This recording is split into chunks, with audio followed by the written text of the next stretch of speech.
सप्तपहरीय लीला में जब श्रीमन महाप्रभु ने अद्वैताचार्य को भी बोला कि जब तुम रोते थे रात रात को तो मैं आता था, तुम मुझे भूखा छोड़ देते थे, मैं तुम्हें जान के उठाता था खाना खाने के लिए, इस प्रकार की जब उन्होंने लीला करी तो अद्वैताचार्य काफ़ी प्रसन्न हुए।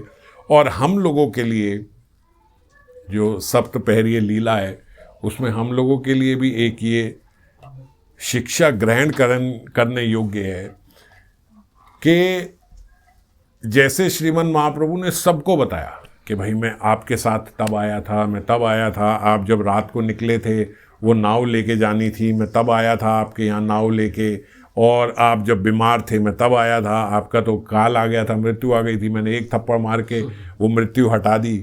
मृत्यु की पीड़ा जो है वो बस एक थप्पड़ में आपका प्रारब्ध खत्म करके आपको जीवन दान दिया। इस प्रकार कितने कितने भक्तों को, कितने कितने, हमने तो कुछ विशेष भक्तों की चर्चा करी और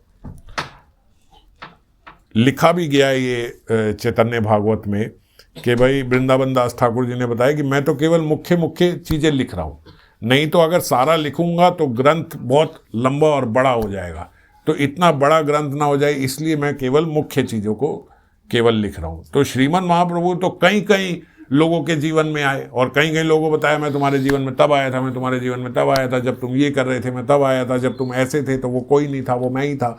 इस प्रकार से आए और हम लोगों के जीवन में भी इसी प्रकार से। आप ऐसा ना कभी सोचना कि वो तो जो परिकर हैं बस उन्हीं के साथ ऐसा होता है, जो उस समय श्रीमन महाप्रभु को साक्षात देख पा रहे थे बस उन्हीं के साथ ऐसा होता, ऐसा नहीं है।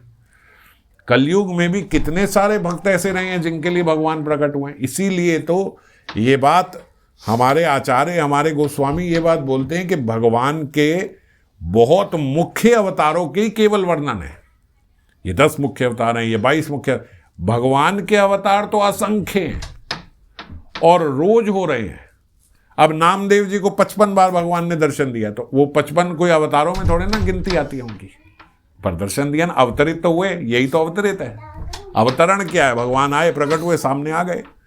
ऐसे आप भक्तमाल देखो, कितने कितने भक्तों के जीवन में कितनी बार भगवान आए, तो अवतरित तो हो ही रहे हैं, अवतार तो आ ही रहा है।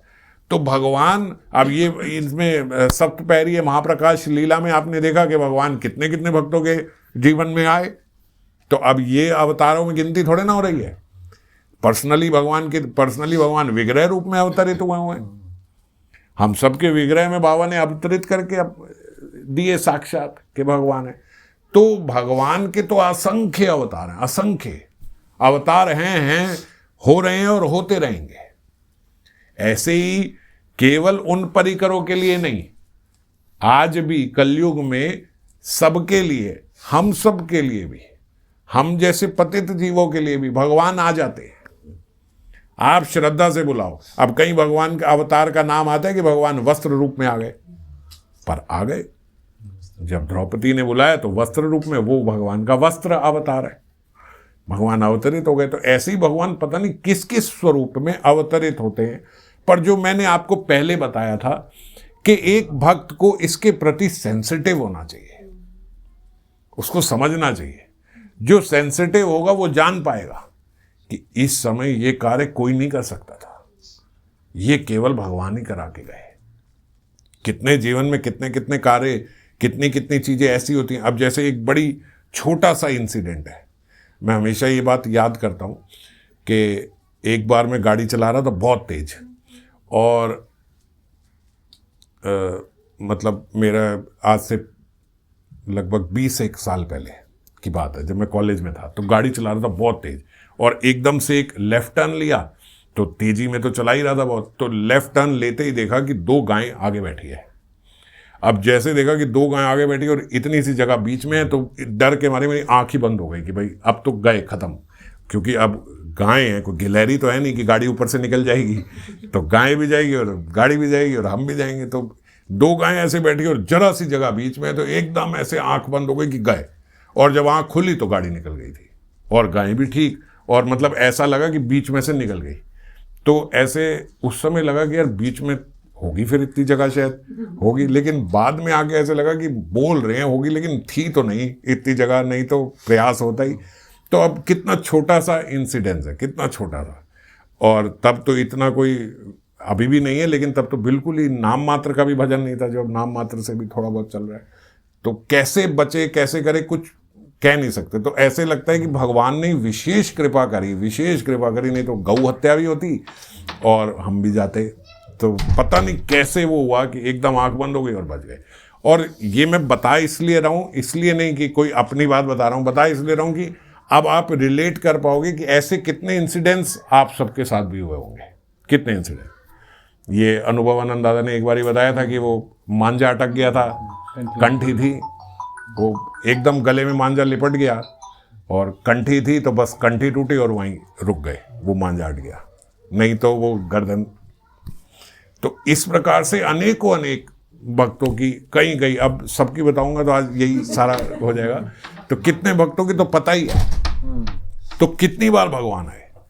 पर ये बात बता इसलिए रहा हूं कि इसके प्रति हमारा कृतज्ञ भाव होना चाहिए।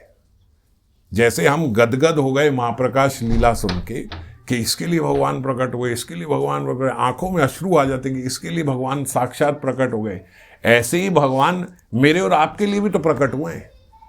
कैसे कैसे आके उन्होंने कितनी कितनी बार बचाया है। और जब आप इसके प्रति थोड़ा सेंसिटिव हो गए तो आप देखोगे कि हाँ, मेरे जैसे पतित जीव के लिए भी यहाँ आए। नहीं तो जीव अहंकार में रहता है कि अरे वो तो फिर जब मैं गाड़ी चला था मैं एकदम से देखा दो पहियों पे लगा के निकाल दिया। वो कोई नहीं बचा सकता था, एकदम मैं ऐसे करके निकाली और निकल गई। मेरा टैलेंट नहीं जानते तुम। तो ऐसे भी लोग हैं, ऐसे भी हैं। तो इस प्रकार का भाव रखने वाले भी हैं और थोड़ा सेंसिटिव जो होगा। अब दोनों चीजें हो सकती हैं, आप ये कहो या ये कहो, भगवान तो आए, लेकिन जो व्यक्ति सेंसिटिव है फिर उसका भगवान से एक संबंध जुड़ जाता है, फिर उसका एक कनेक्शन जुड़ जाता है। और यही भजन में चाहिए, यही हमें भजन में मेन उपयोगी है कि हमारा भगवान के साथ एक संबंध जुड़ जाए। इस संबंध के लिए ही हम ये सारी साधना कर रहे हैं। अब देखो, श्रीमन महाप्रभु भगवान श्री कृष्ण साक्षात अर्जुन के सामने खड़े हैं। चंचलम ही मना कृष्ण बात चल रही है कि भाई मन तो बड़ा चंचल है, अर्जुन बोल रहा है भगवान को, तो अब कैसे करें, कैसे मन को संभालें। और भगवान जब ये बात सुनते तो क्या बोलते, अभ्यासेन तू कौनतेया। कोई बोले बड़ी अजीब सी बात है, भगवान खुद सामने खड़े हो और सामने खड़े हो गए आप तो ये सर पे हाथ रख दो, हाँ भाई चल मन तेरा हो गया बस में, चल जा, क्या इतनी बच्चे वाली बातें करता है तू, अरे हमारे हुए तू मन से डर रहा है। मगर सामने जिसके साक्षात सामने भगवान खड़े हैं, जिसकी वार्तालाप भगवान से चल रही है, केवल दर्शन नहीं हो रहे, केवल ऐसे नहीं कि वो भगवान एक बार आए दर्शन हो रहे हैं।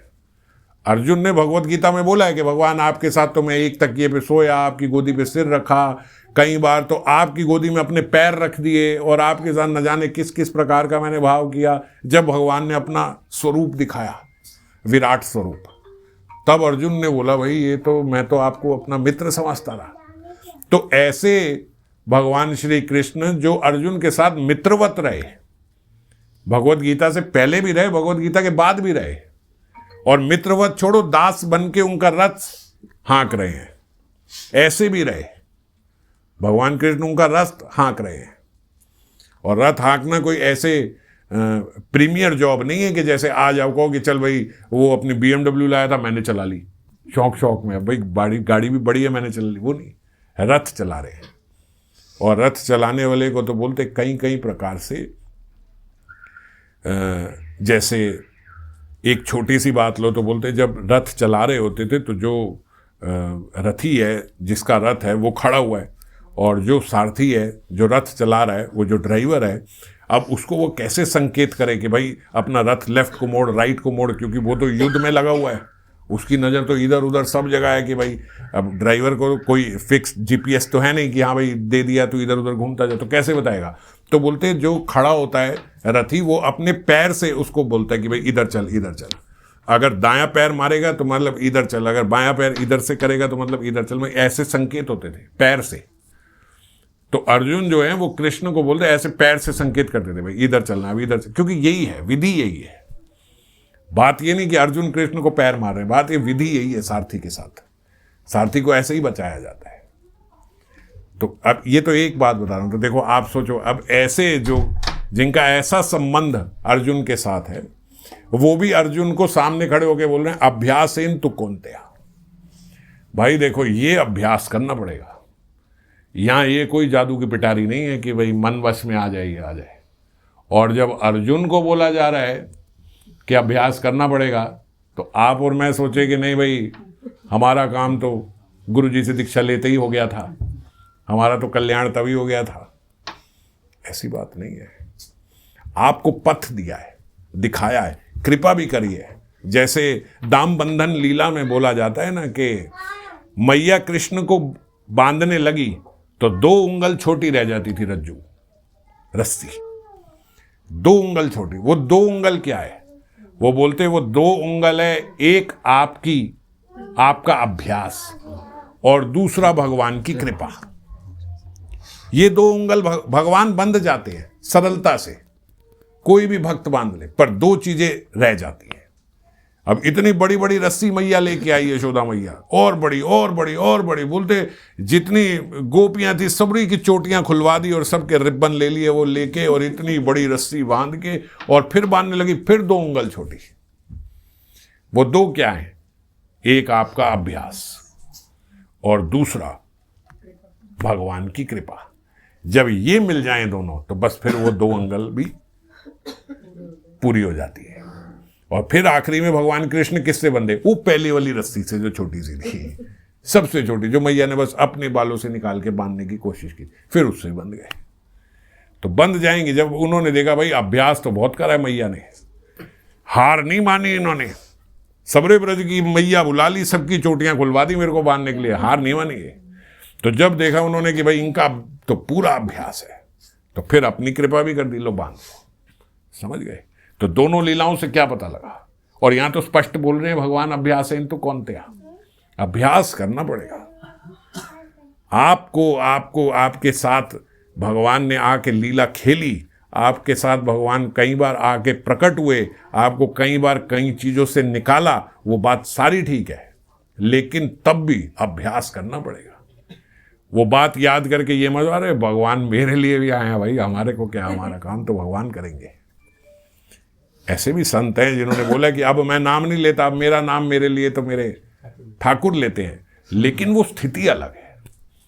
वो स्थिति कब आती है? जब इतना नाम निकला, इतना, एक बोलते हैं एक नाम होता है जिह्वा से निकलना, फिर दूसरी श्रेणी का नाम होता है हृदय से निकलना, हृदय से तीसरी श्रेणी का नाम होता है आपकी नस नस से नाम निकल रहा है, नस नस से, रोम रोम से, निरंतर छोटा शब्द है, हृदय से ही निरंतर निकलता है, जुबान से भी निरंतर ले लोगे।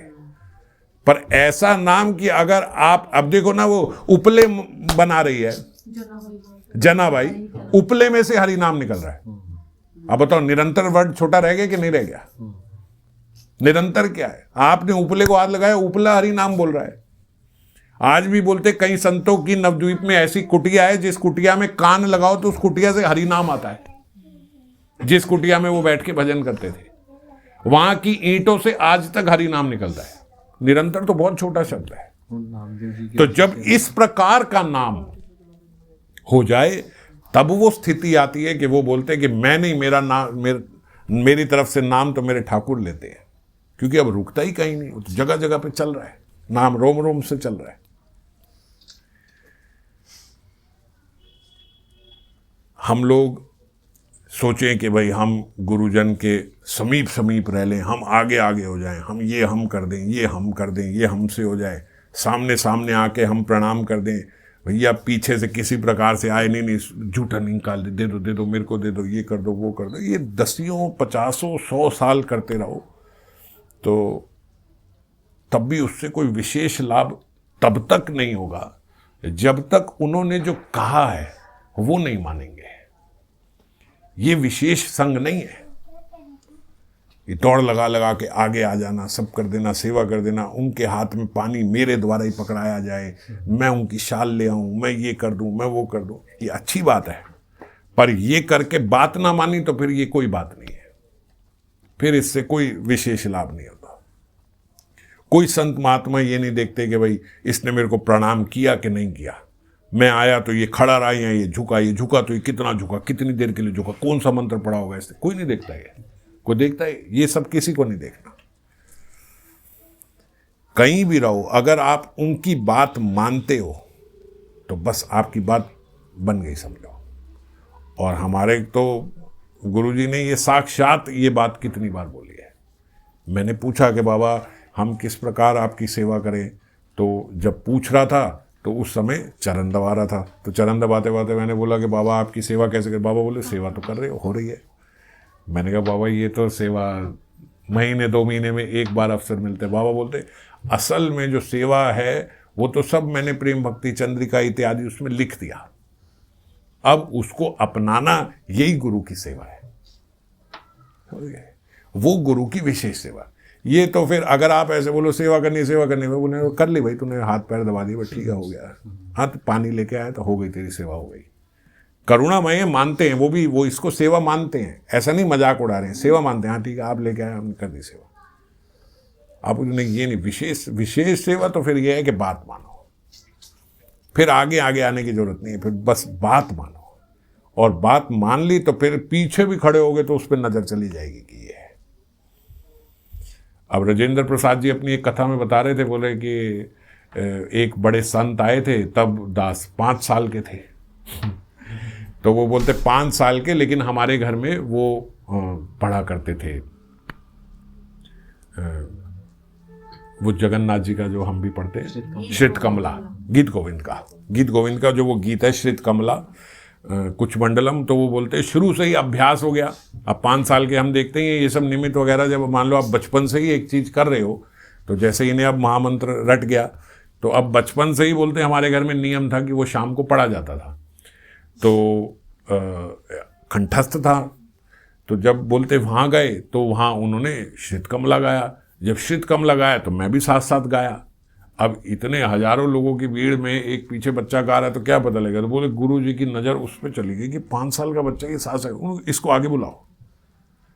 वो वहीं से कहते उन्होंने मेरे को आगे बुला लिया, और मैं तो बड़ा एक्साइटेड कि भाई, मैं पहले ही उत्साह था कि संत आ रहे हैं, संतों की वाणी सुनने लगे, और संत ने तो कहाँ उठा के स्टेज पे बुला लिया, और स्टेज पे बिठाने के बाद हमसे श्रित कमला गवाया, और श्रित कमला गवाने के बाद बोलते बाबूजी को बोला जो उनके पिताजी थे, भाई थोड़े दिन के लिए इसको हमारे साथ भेज दो और तब से ही उनकी शुरू हो गई अध्यात्म की यात्रा। तो ऐसा होता है कि जब हम बात मानते हैं, जब हमारे भीतर अध्यात्म होता है, तो हजारों लाखों की भीड़ भी पीछे से आदमी पहचाना जाता है कि हाँ भाई ये है, इसको बुला लो। और नहीं तो आप 1000 की 10-10 हजार की टिकट खर्च के आगे फ्रंट सीट में बैठ जाओ, हमारा कुछ नहीं बात बनती वो फ्रंट सीट पे बैठ के, कुर्सी पे बैठ के भी सो रहा होता आदमी, जैसे हरिदास ठाकुर रहते ही पीछे पीछे। हाँ, तो सो रहा, आगे बैठ के भी सो रहा है, और वो पीछे 5 साल का छोटे बच्चे को भी आगे बुला लिया जाएगा। सोने का युग है ये, स्वर्ण का सो के ना गवाओ इसे सोने में खत्म मत करो इस सोने के युग को, ये स्वर्ण का युग है। एक कोई जौहरी होता है ना, तो वो अगर आपको देख ले कि एक बड़ा बहुमूल्य रत्न आपके पास है, और आप उस रत्न से जाके एक सब्जी वाले को दे रहे हो कि भैया ये देख एक बड़ी नायाब चीज़ है, इससे बता क्या दे देगा। और वो भी देखता भाई है तो कोई चमकने वाला पत्थर, लेकिन क्या ही करूँगा इससे, नाप के तोल के देखता है भाई ये तो 100 ग्राम भी नहीं है। वो बोलता बाबूजी क्या तोलूँगा इससे, 100 ग्राम भी सब्जी नहीं फूलेगी। चलो अच्छा है, चमक वाला है, शायद बीवी को पसंद आ जाए, आप ले लो जो आपको सब्जी चाहिए, 2-4 किलो ले लो। अब कोई जौहरी अगर देखेगा तो वो कहेगा भाई मूर्ख, तू इतना उसको दे रहा है, वो 100 ग्राम से तोल रहा है, या 1-1 ग्राम की इतनी कीमत है, और इसकी तो इतनी कीमत तो पूरा शहर खरीद ले, और तू आके इससे 2-4 किलो, और वो भी नखरे कर करके दे रहा है कि भैया क्या दूँ, चलो अच्छा है, चमक वाला है, ले लो।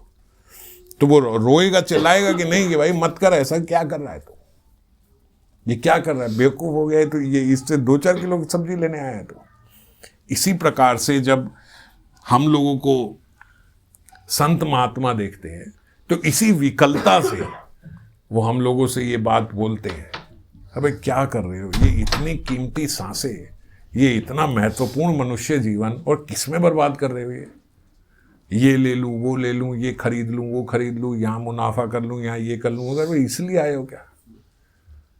और हम जैसे मूर्ख महात्माओं के पास जाके भी यही मांगते हैं कि बाबा कृपा करो, मेरी फैक्ट्री ठीक चल जाए, बाबा मेरा काम ठीक हो जाए, मेरी दुकान ठीक हो जाए। और वो अंदर से तो माथा पीटते हैं कि तुम यहाँ पे आके भी क्या ही मांग रहा है भाई। अगर दुकान फैक्ट्रियाँ ही हमारे आशीर्वाद से बढ़ती होती तो हम भी दुकान फैक्ट्री में बैठे होते। जो मांग सकता है वो नहीं मांग रहा, क्या मांग रहा है यहाँ पे आके। अब आपको भाई बहुत बड़ा साहूकार है, बहुत बड़ा साहूकार है, एक बड़े पीपी ज्वेलर के शोरूम में चले जाओ और कहो भाई हमारे को 1 किलो मूली दे दे आज। अब खरीदवाने को तो आपको कितनी मूलियां खरीदवा दे, लेकिन वहां क्या मूली लेके बैठा हुआ आपको देने के लिए। तो ऐसे ही संत और महात्मा इतनी छोटी चीज कि आपकी दुकान और फैक्ट्री खुलवाने के लिए बैठे हैं क्या वहां पे, कि ये बड़ी खुलवाने को खुलवा दे, पर ये थोड़े करने बैठे हैं। आप कहाँ गए हो, कितनी बड़ी जगह पे, और कितनी छोटी बात करके आ रहे हो। असल में हम अपना परिचय दे देते हैं। ये परिचय है मेरा, ये हूं मैं। तो इसी भाव को अगर आप शास्त्रों में भी देखो, अब जैसे एक श्लोक जिसके हम कई बार पढ़ते हैं, कितनी विकलता से बोला गया श्लोक है।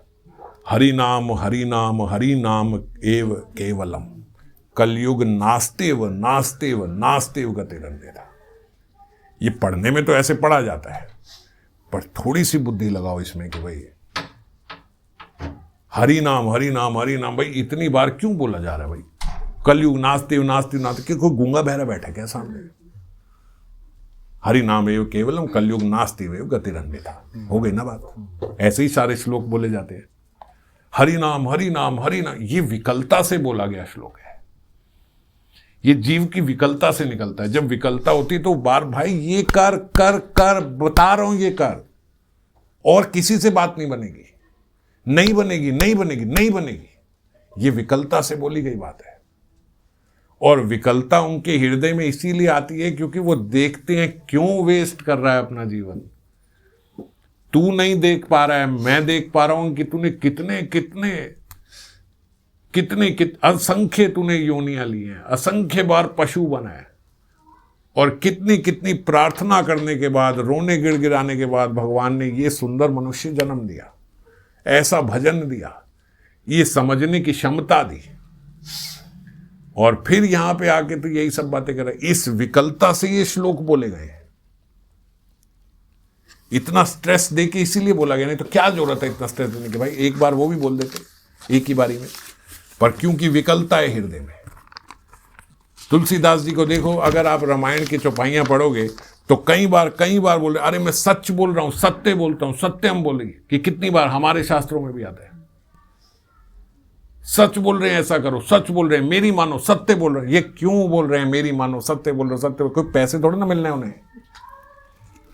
आपके सामने बैठ के कोई डीलिंग करोगे, भाई एक बार मेरा खरीद ले, मान मेरा खरीद ले, तो उसका निजी फायदा है तो बोल रहा है। जो बोल के ऐसी विकलता से चले गए हैं, क्यों बोल रहे हैं इतनी विकलता से? क्योंकि उनसे भी जैसे अद्वैत आचार्य हैं, कृपा की मूर्ति हैं, देखा नहीं जाता। अद्वैत आचार्य इतनी विकलता से दैन्य के साथ रो रो के चिल्ला के महाप्रभु को ऐसे नहीं बुलाते थे कि भाई आए, जैसे हमारी तरह आए, रोज सुबह आए जी, तुलसी अर्पण करी, राधे राधे, निकल लिए। ऐसे ही तुलसी अर्पण करते ना, हम तो आए, बस तुलसी ली, चंदन लाए, चलो हो गया काम, तुलसी अर्पण हो गई। अब क्या अद्वैत आचार्य ने श्रीमन महाप्रभु को ऐसे बुलाया शालिग्राम जी से, आए जी, तुलसी अर्पण करी, गंगा का जल डाला, महाप्रभु आ जाना, चलो। फिर अगले दिन सुबह आए, तुलसी डाली, गंगा जल डाला, प्रभु आ जाओ, चलो। फिर अगले दिन गए, प्रभु नियम आ जाओ, चलो। अब अटैची उठाई, अपना विद्यालय चले गए। ऐसे तो नहीं बुलाया, चिल्ला के, रो के विकलता से पुकारा करते थे। कई रातें सोते नहीं थे, चिल्लाते रहते थे, रोते रहते थे। उस रुदन के साथ, उस अश्रुओं के साथ शालिग्राम जी का कितनी बारी अभिषेक कर दिया। अब वो रुदन वो किसके लिए कर रहे हैं? अपने कल्याण के लिए। वो तो खुद विष्णु है। किसके लिए कर रहे हैं? हम सब के लिए कर रहे हैं। भगवान विष्णु, भगवान शिव मिलित अवतार होके साक्षात किसके लिए आए? हम सब के लिए आए। वो सब खुद भी करने में सक्षम है, मगर रो रो के पुकार रहे, इनको सबसे टॉप की चीज दो, आप दो। ये जितना पतित है उतना बड़ा प्रेमी बना दो इन्हें। पता लगे कि हाँ भाई ठाकुर आए, ऐसे नहीं कि आए सब पे ऐसे प्रकाश डाला और बस सबको मोक्ष प्राप्त हो गया और ब्रह्म ज्योति में जाकर लीन हो गए सारे। करने को ये भी कर सकते थे, अद्वैताचार्य भी कर सकते थे। कोई बोले इतना क्यों रो रहे हो, इतनी विकलता किसके लिए, बस एक बार हाथ ऊपर करो और बस सबके सब पहुंच जाएंगे ब्रह्म ज्योति में। मगर नहीं, सबसे टॉप की चीज, सबसे ऊपर पहुंचाना, इसके लिए रो रहे हैं, हमारे लिए इतना रो रहे हैं। और ऐसे आचार्य मिलने पे भी हम लोग इस भौतिक जगत के कीचड़ में लौट रहे हैं, तो कितना धिक्कार है हम सब पे और कितने कृतज्ञ हैं हम। अद्वैत सप्तमी पे श्रीमन अद्वैताचार्य के आविर्भाव पे ये भाव जरूर हृदय में प्रकट होना चाहिए कि हम कितने कृतज्ञ हैं। ये अद्वैताचार्य किसके लिए आए, किन परिस्थितियों में आए और किस प्रकार रो रो के हमारे लिए उन्होंने श्रीमन महाप्रभु को प्रकट किया, और हमारा जीवन बस खाने पीने और सोने में बीत रहा है।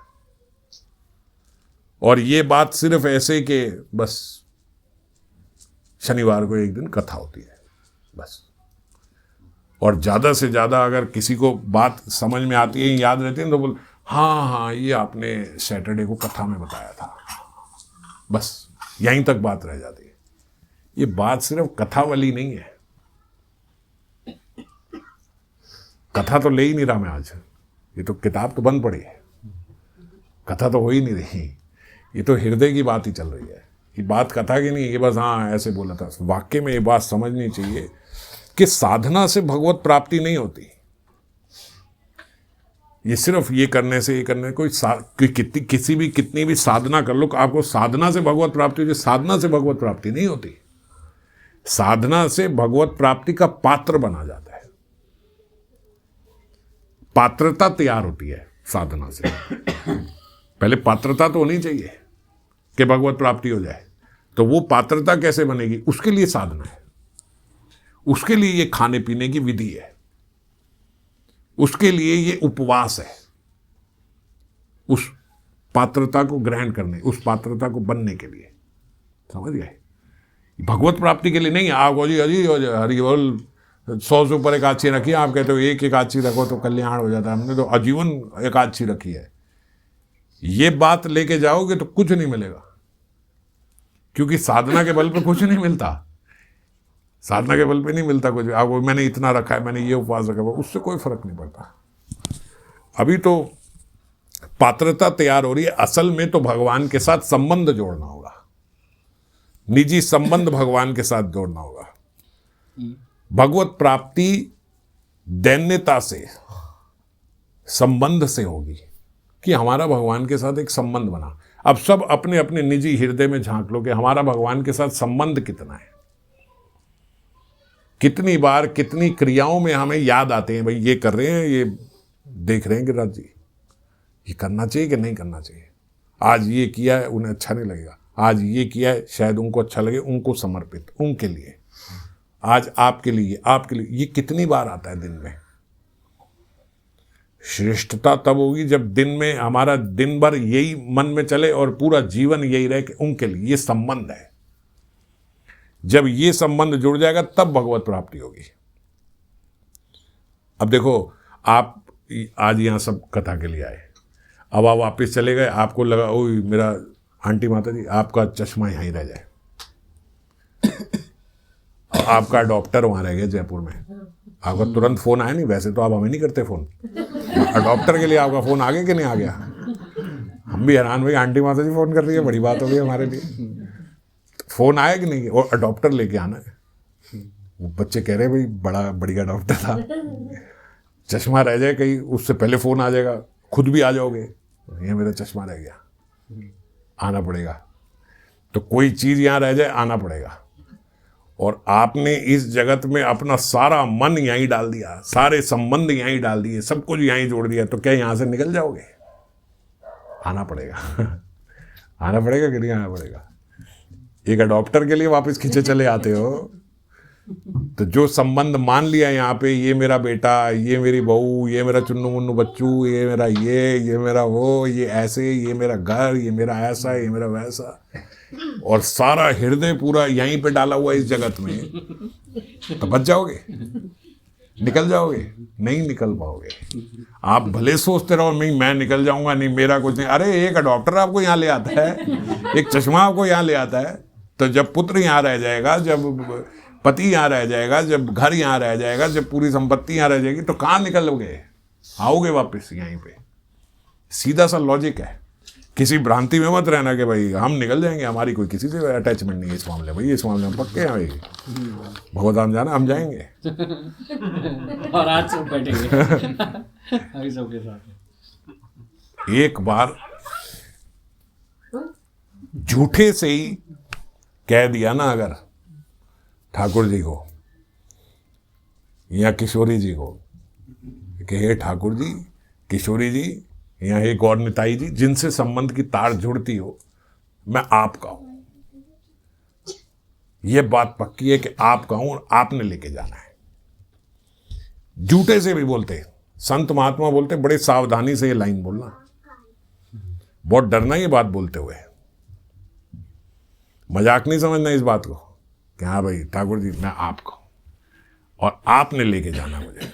बोले ये बात अगर झूठे से भी बोल दी तो तुम्हारा मंगलकारी कार्य बोलते उन्होंने शुरू कर दिया।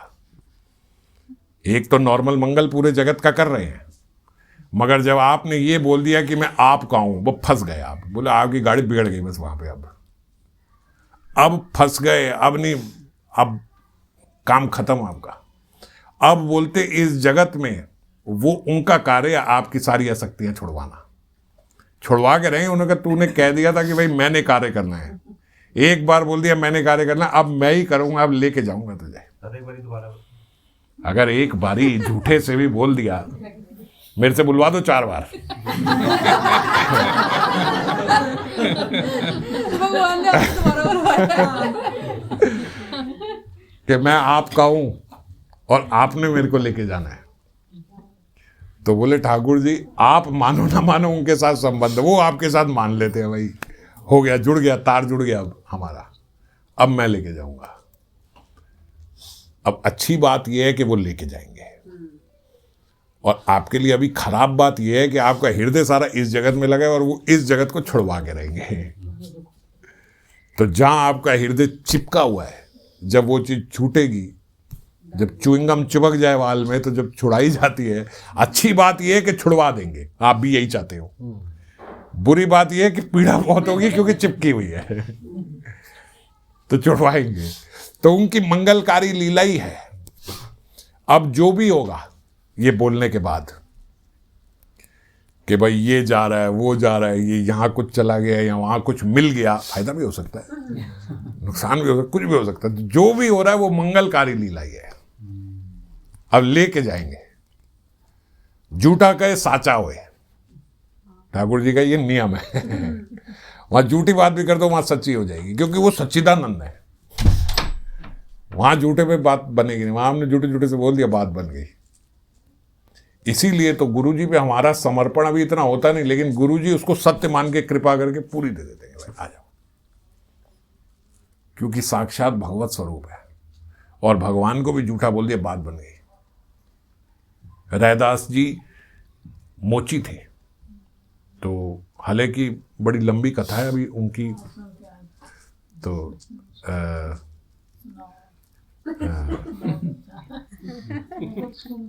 मैं एक प्रसंग सुनाऊंगा, वो देखना सोना था कि नहीं। वो रैदास जी पिछले जन्म में उन्होंने कुछ, उनसे गुरु के प्रति अपराध हो गया छोटा सा, तो उसके कारण अगला जन्म उन्हें वहाँ मोची के परिवार में मिला, क्योंकि वो नीच जाति मानी जाती है उनको मोची के परिवार में। तो खैर मोची का जन्म मिला, सब हुआ, लेकिन गुरुजी को पता लग गया कि भाई ये वही हमारा शिष्य है, वो छोटे से अपराध के कारण इसका यहीं हुआ। उन्होंने फिर वहीं उनको अपनाया, दीक्षा दी। पर अब क्योंकि वो मोची थे, तो चौथे वर्ण में उनका हुआ जन्म हुआ रैदास जी का।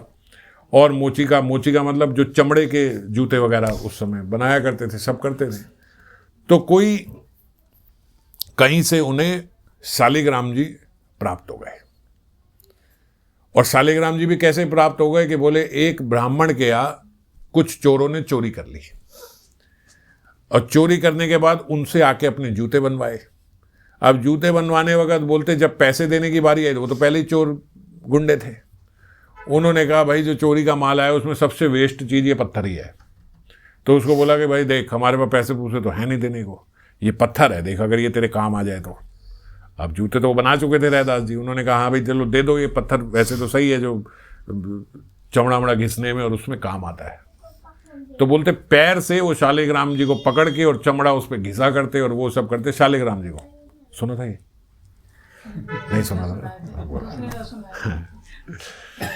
तो वो उनके पास शालिग्राम जी वो सोचते ये पत्थर है, मगर क्योंकि रैदास जी भक्त थे, अब मोची कुल में उनका परिवार में जन्म हुआ तो ये नहीं जानते थे कि शालिग्राम है उसमें, लेकिन थे क्योंकि पुराने भक्त, तो हमेशा ये बोलते थे ठाकुर में जैसो तैसो बसते रहो।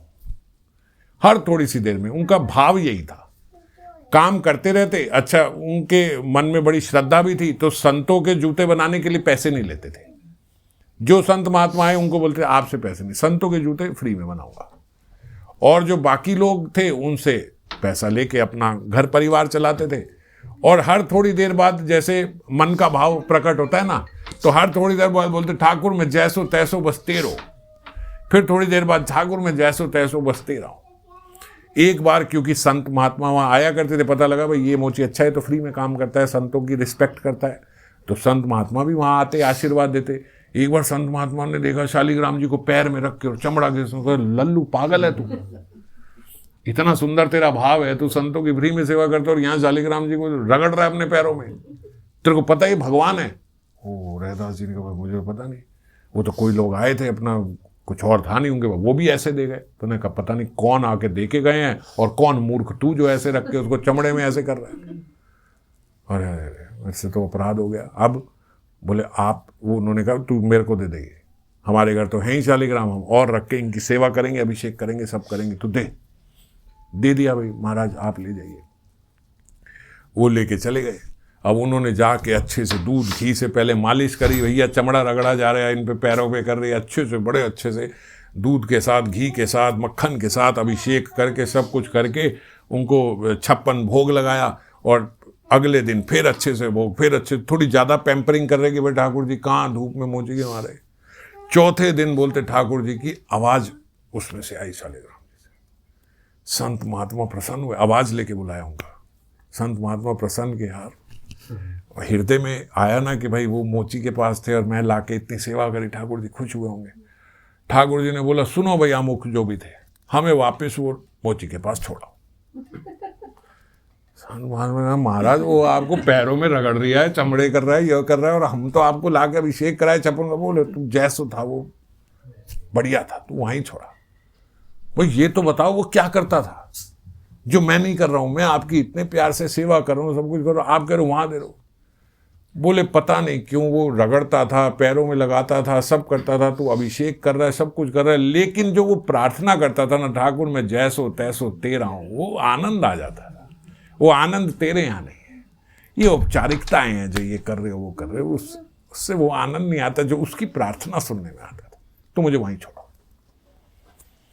करते क्या ना करते भाई, उठा के उनको रैदास जी के पास जोड़ा। लो जी रैदास जी महाराज जी आपके पास आ गए। उन्होंने कहा क्या कर रहे हो भाई, मेरे को तो पता ही नहीं था, मुझसे तो अपराध हुआ। बोले भैया तू बाबा जी का बाबा जी है, तू को मोची नहीं है भाई, वो तेरे पास ही रहना चाहते, तेरी प्रार्थना सुने। उसके बाद से फिर रैदास जी ने भी उन्हें ऑल्टर में अपने घर में बिठाया, मंदिर में बिठाया, मगर सदा प्रार्थना ये ठाकुर मैं जैसो तैसो तेरा हूँ, जैसो तैसो तेरा हूँ।